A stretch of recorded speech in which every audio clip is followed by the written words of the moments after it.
Jegbefu and Eji had been best friends since childhood, sharing dreams, secrets, and an unshakable bond. They grew up in the same village, attended the same schools, and eventually decided to start a canteen together at the bustling secondary school in their town. It was the perfect opportunity to combine their culinary skills and love for people. At first, business was good for both women. Students and teachers alike flocked to their canteens. Eji's warm personality and excellent cooking made her the clear favorite among the students, while Jegbefu's bold and sometimes brash demeanor attracted customers who admired her no-nonsense attitude. But as time went on, Eji's canteen began to thrive more than Jegbefu's. Her lines were always longer, her profits higher, and her reputation brighter. Jegbefu couldn't help but notice. What started as a subtle envy grew into deep resentment. Why does she always have to be brighter than me? Jegbefu told to herself. One evening, while in deep thought over her declining sales, Jegbefu confided in her distant cousin who had a reputation for dabbling into spiritual matters. The cousin suggested Jegbefu visit a powerful witch doctor in a neighboring town. Desperate to turn her luck around, Jegbefu decided to go. The witch doctor, an elderly man with piercing eyes, listened patiently as Jegbefu poured out her frustrations.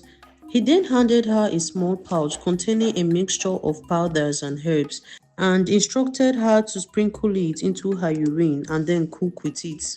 That is, the mixture of her urine and herbs. He wanted her to not look back once she started, no matter what happened. The next morning, Jegbefu followed the instructions to the last. To her astonishment, customers flooded her canteen as soon as she opened. Her once dull and struggling business was suddenly the center of attraction. Meanwhile, Jegbefu, who had always been the student's favorite, sat in her canteen all day without a single customer. She watched in disbelief as students walked past her shop without so much as a glance. Day after day, this pattern continued. Jegbefu's canteen flourished while Eji struggled. The student who once adored Eji no longer seemed to notice her. She tried everything to win them back, introducing new snacks, lowering prices, but nothing worked. She couldn't understand what had changed. Months passed and the transformation in their fortune became the talk of the school. Jegbefu basked in her newfound success, though guilt occasionally pricked at her conscience. Eji, on the other hand, grew despondent.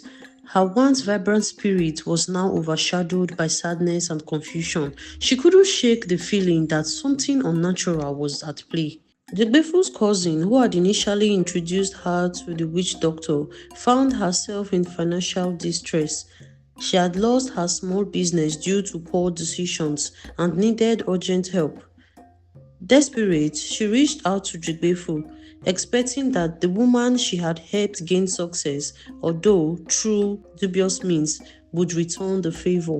But Jegbefu, true to her selfish nature, dismissed her cousin's pleas. Abeg, I don't have anything to spare, she said coldly. Sort yourself out, you're not my responsibility. Her cousin left Jegbefu's house, heartbroken and angry. For weeks, Jegbefu's cousin stewed in resentment. How could she turn her back on me after everything I did for her?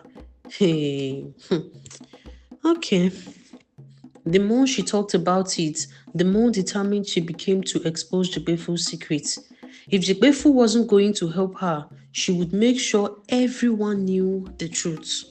On Sunday, during the weekly gathering at church, Jegbefu's cousin stood up and requested to speak.